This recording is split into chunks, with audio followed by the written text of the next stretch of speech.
Oh, now it's bad influence, I suppose. We are on fly rod. Today we're gonna go out and look for some pipe stems, show you a nice, easy way to make some pipe stems. One of my favorite woods for doing them is ash, because it's a nice hardwood. It's got fairly tight grain. It's got very pretty grain. It's got a large pith in the center of the wood, and we're going to burn it out. So I need a piece of ash.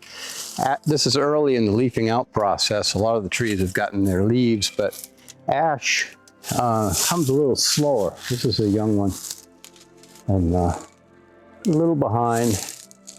Makes it a little challenging finding them, but not that bad. Scan around before I dive in the bushes. This is an ash, but I'm not sure it's the ash I want.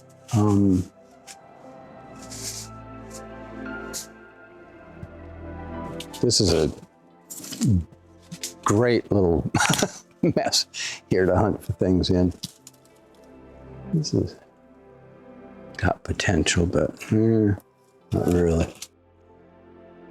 So I just took Max for a 3-hour tour through all corners of our property looking for a piece of ash. I was looking for a sucker off of a stump when I could have just come across the street from my shop, as you see.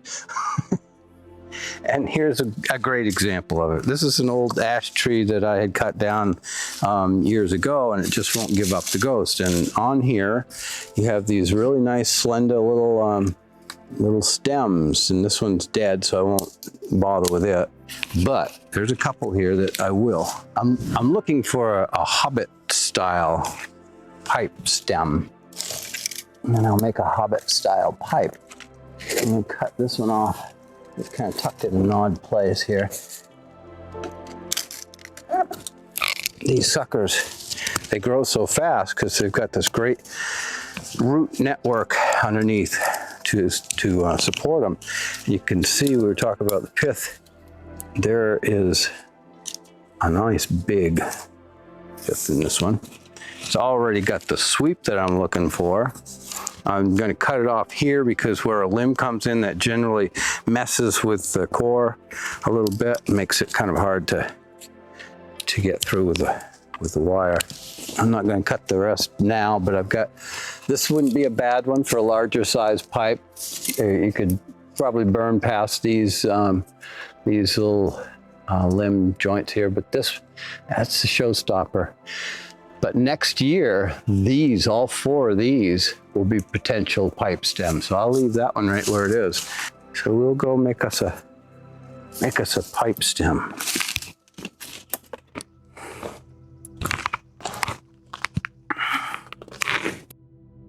So here we are, back in the shack. I've got one of my favorite little burning wires here. Coat hangers used to be made out of wire. Those things were the best. But boy, try to find one these days. So I'm gonna put some eyes on. In lieu of building a big fire on a hot day like this, we're just gonna use this. And it's a real simple operation. Well, that looks bright enough. Way to go right in there, huh?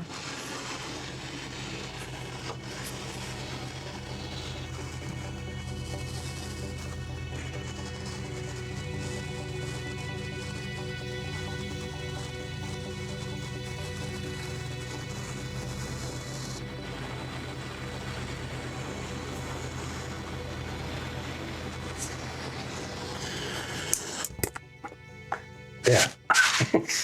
This is ash, as I was saying. It's my favorite stem wood, but you can also use black walnut or butternut, which is white walnut. You can use most anything with a large pith.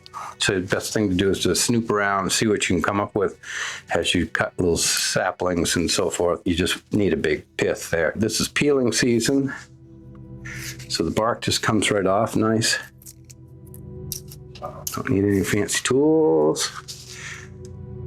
If this had been a straight shaft, And I wanted it curved like it naturally drew curve, this one. Because you're running a hot wire up through it, heating the wood up, you can bend it and set it, and it'll dry that way. So what I would do with this, because it's fresh, it's green, it's high moisture content, it will dry and shrink. So you wouldn't want to make a pipe stem. I mean, you could, but it'll shrink and get loose again. Best thing to do, and what I plan on doing with this, is to set it aside for a while, let it dry. Ash is a fairly dry wood to start with, so it doesn't take long. You put it in the sun and it'll dry out really fast. Like in an afternoon or a couple days or a few weeks? Or if it's a hot, dry weather like we have right now, a couple of days would be probably enough. Because it's hollow, you won't risk cracking it. Like some wood you want, a lot of times hardwood you want to dry them really slow so that they don't crack. But this being hollowed out, it won't crack. But sumac has a huge pith, like a ½ inch, 3/8 of an inch to a ½ an inch diameter. And what I do with those is burn that all out, and then I take a piece of ash and burn the core out of that, and I whittle down one end and stick it in the sumac, so I have a reduction end on it.